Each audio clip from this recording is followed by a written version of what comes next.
ఇగో ఇతనాలు చూడండి అన్న, ఇగో అన్న, ఇగో అన్న సగానికి సగం తప్పులైపోయినాయి అన్న. అసలు రాజులు లేరన్న, మాకు ఏ అధికారి వచ్చి ఏ క్రాప్ చేశారో ఏం చేశారో మాకేం తెలియదు. అసలు మా బాధలు పట్టించుకున్న నాదులు లేడన్నా. అన్న నువ్వే అన్నా, నీకోసం ఎదురు చూస్తున్నావా? నా పొద్దునిచ్చి అన్న కొంచెం మంచిగా తాగలేదన్న నీకోసం. నా పేరు సాయిబాబు.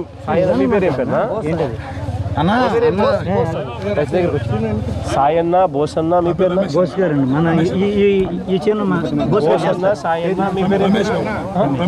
రమేష్ అన్న, ప్రసాద్. ఈ చేను రైతండి. ఈ బోసన్న ఇప్పుడు మనకి ఎన్ని ఎకరాలు? 10 ఎకరాలు. 10 ఎకరాల్లో మన వచ్చేసారు. మనకు ఇప్పుడు ఇది జరిగింది కదా, జరిగిన తర్వాత ఎవరన్నా అధికారి మన దగ్గరికి వచ్చినాడా? సో ఏ అధికారి మన దగ్గరికి వచ్చి ఎన్యూమరేషన్ చేసింది అనేది లేదు.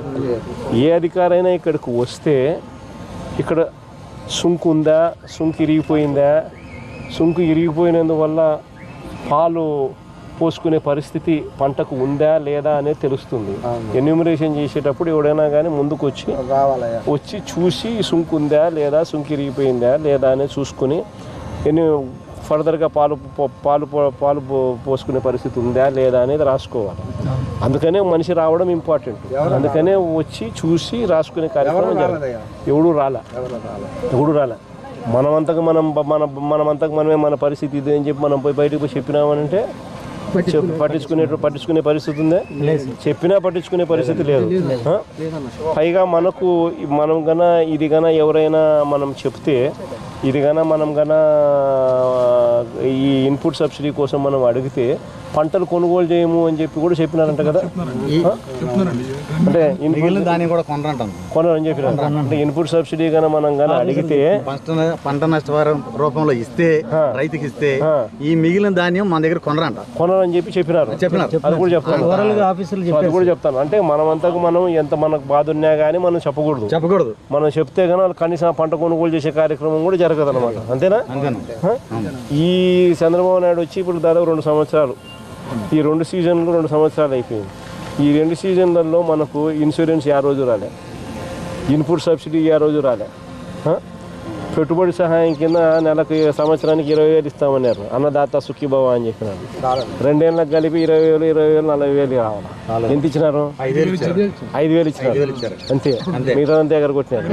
సో అన్నదాత సుఖీభవ లేదు, ఇన్పుట్ సబ్సిడీ లేదు, ఇన్సూరెన్స్ లేదు, ఎరువులు రేటు బ్లాక్ మార్కెట్ ఎంత కొన్నారు? యూరియా 1200 కూడా కొన్నామన్న. ఒక కట్ట 3 రోజులు తపస్సు చేసి 650-700 యావరేజ్ మీద 650-700 రూపాయలు పెట్టి మినిమం పెట్టి కొనుక్కోవాల్సిన పరిస్థితి. అంటే 260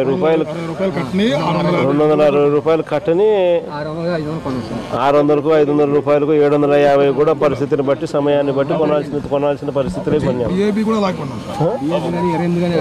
పంటలు గిట్టుబాటు ధరలన్నా కనీసం వస్తానని అంటే అవి కూడా తగ్గించుకునేది కొనుక్కునేది. నేడు సంవత్సరం బస్తాకి ఎంత కమ్మినారు మీరు? మొన్న సార్వాకి 1350కి అమ్మేమన్నా. 1750 రూపాయలకి అమ్మాల్సింది 1350. అది మిల్లర్స్ దగ్గర తీసుకెళ్ళామన్నా. అది తేమ శాతం ఎక్కువ ఉందని దానికి ఒక 100, తప్పతాలు ఉందని దానికి ఒక 100, ఇలా కటింగ్లు చేసుకుంటూ పోతే మా చేతికి 1300 ఎకరం కట్టారు. అంతే. మన చేతికి ఇచ్చింది అంతే. సో అన్ని రకాలుగా కూడా పూర్తిగా వ్యవసాయం అనేది మనకు అన్ని రకాలుగా కానీ ఈ పీరియడ్లో పూర్తిగా నష్టంగానే వస్తూ ఉంది. పెట్టుబడి ఎంత పెట్టినారు? 30 నుంచి 40,000 వరకు పెట్టామన్న ఎకరానికి. పెట్టుబడి పెట్టాం. పెట్టాం. ఇప్పుడు చూస్తే ఎన్ని బస్తాలు చెట్టుగా ఉంది మనకు? ఇప్పుడు ఏమొస్తుంది చెప్పలేమన్నా. మన పరిస్థితి చూస్తే సుంకు పోయింది కాబట్టి ఏ మేరకు వస్తుందో కూడా చెప్పలేని పరిస్థితి. మళ్ళీ అక్కడికి వెళ్ళిన తర్వాత 10 బస్తాలు వస్తాయో, 5 బస్తాలు వస్తాయో, ఇంకా తక్కువ వస్తాయో కూడా మనకు తెలియదు. మళ్ళీ వచ్చిందంటే అక్కడికి వెళ్ళిన తర్వాత శ్యామ శాతం కటింగ్లు ఉంటాయి. ఇవన్నీ తప్పు గింజలు, ఎన్ని సుంకు పోసుకొని గింజలండి. కొట్టుకుని ఆ సుంకు పోసుకొని గింజలండి. ఇవన్నీ సుంకు పోసుకొని గింజలు, సుంకు పోసుకొని గింజలు, సుంకు రాలిపోయిన గింజలు. గాలి కొట్టుకుని తప్పైపోయింది. అసలు ఎన్యూమరేషన్ అతి ముఖ్యమైన భాగం ఇది. అదేనండి, ఎంత డ్యామేజ్ అనేది రాయాలండి. ఇది రాయాలి, చూసి రాయాలి. అవునండి, ఈ కంకి మొత్తం తప్పైపోయింది. దాంట్లో పావుల వంతు కూడా రాదండి అసలు. ఆ కంకిలో పావుల వంతు గింజలు కూడా ఏం లేవండి. పాలు పోసుకోవాలి. ఏం రాదు, కంకి అంతా తప్ప నిలబడి చాలా భాగం ఇలాగే ఉంది సార్.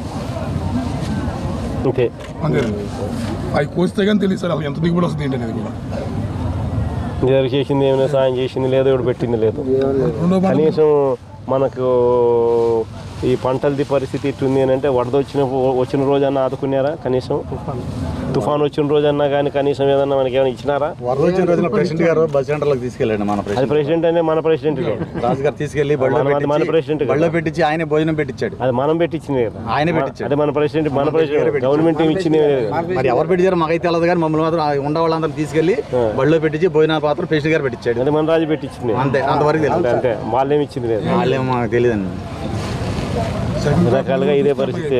సెకండ్ క్రాప్ మినుములు అన్న, రైతు ఫస్ట్ నుంచి ఆలుగా కష్టపడి పెంచాం, పండించాం. లాస్ట్ స్టేజ్లో పై దేవుడు వచ్చాడు. దేవుడు వచ్చిన తర్వాత మమ్మల్ని ఆదుకునే నాదులు లేడు. దీని ఖర్చు ఎంత అయింది? 35,000 నుంచి 40,000 అయింది. ఏరియా దొరక్క 28,000-1800 పెట్టి కట్ట కొన్నాం బ్లాక్లో. మన హయాంలో ఇట్లాంటిదే జరిగితే ఉచిత పంటల బీమా వచ్చి అన్న, మీరున్న 5 సంవత్సరాల్లో పంటల బీమా మీరే చేశారు, మాకు తెలియదు అసలు. మా రూపాయి లేదు, మీరే చేశారు. మాకే సంవత్సరం అయిన తర్వాత 2వ సంవత్సరం మాకే సబ్సిడీ పడింది. నాకు 4 ఎకరాలు ఉందన్న. తెచ్చుకుపోయి 4 కట్టలు తెచ్చుకున్నాం అయ్యా మీ ప్రభుత్వం. నాకు 4 ఎకరాలు ఉంది. 18 ఏళ్ళు కడగబడినాయి నాకు. సంవత్సరానికి వచ్చి 72 ఏళ్ళు పడినాయి నాకు. 72 రూపాయలు లేవు ఇవాళ. ఇన్సూరెన్స్ అసలు ఇన్సూరెన్స్ కట్టలేదని వాళ్ళు మాకు చెప్తే మేము అడిగేసరికి అది టైం అయిపోయింది అంట, కట్టుకొని అన్నారు. మర్చిపోయాం సార్, మీ ప్రభుత్వం వచ్చిన తర్వాత మేము ఇన్సూరెన్స్ కట్టాలని సంగతి మర్చిపోయాం. మాకు తెలియదు అసలు. ఇప్పుడు మొన్న ఇన్సూరెన్స్ వస్తుందని అనుకుంటుంటే ఎక్కడ కట్టారు ఇన్సూరెన్స్? గవర్నమెంట్ కట్టలేదు. ఏం చేయాలి? అది కూడా సొసైటీలో కడుతున్నారంట సార్, మిగతా బ్యాంకుల్లో కడతలేదు. మనం వచ్చే మన ప్రభుత్వ హయాంలో ఇన్పుట్ సబ్సిడీ సమయానికి వచ్చేది, ఇన్సూరెన్స్ బీమా వచ్చేది, ఇన్సూరెన్స్ బీమా వచ్చేది. రైతు నాగల మోపే టైంలో డబ్బులు పడే పెట్టుబడికి రైతు భరోసా కింద వచ్చేది. విత్తనాలు కొనుక్కునే టయానికి మనకి 5,000 వేసేవాళ్ళు సార్. అసలు మా పరిస్థితి మాత్రం అధోగతంగా ఉంది అయ్యా. కౌలు రైతుల పరిస్థితి మరీ దారుణం. మీరున్న 5 సంవత్సరాల్లో ధైర్యంగా డేరుగా వడ్డమ్ముకున్నాం మేము. అంతకుముందు వడ్డమ్మిన దాఖలాలు లేవు. మీరు వచ్చిన తర్వాతే మిల్లర్స్ రైతులు తీసుకెళ్ళమంటే నేను తీసుకెళ్ళి చిలకలపూడి ఎస్టేట్లు అమ్మా, తలడూరులో జగన్ గారు మిల్లు అమ్మా.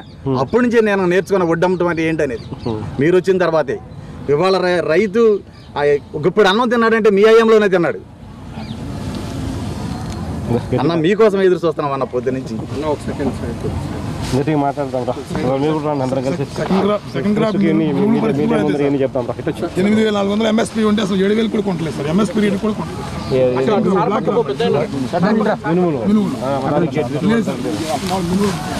మద్దతు ధర కూడా కొనట్లేదు సార్. మద్దతు ధర కొనకపోతే ఇమీడియట్ గా ధాన్యం కొనుగోలు కేంద్రాలు మనం ఓపెన్ చేసుకునే వాళ్ళం అండి. మన ప్రభుత్వం గవర్నమెంట్ ఓపెన్ చేసేదండి. అసలు కనీసం గవర్నమెంట్ కూడా ఓపెన్ చేయలేదండి. నిరుడు ధాన్యం అమ్మటానికి మిల్లర్స్ దగ్గర తీసుకెళ్తే 18% ఇదన్నారు. దాంట్లో మన 13% ఉంది అమ్ముకున్నాం అనుకో అవసరాల నిమిత్తం. 13లో తేమ 2, తాళ్ళు 2, ఇంకొక 2 పోతే మాకేం వచ్చినాయి సార్ చేతికి? పేరుకు మాత్రం 1750, చేతికి ఇచ్చేది 450 కటింగ్.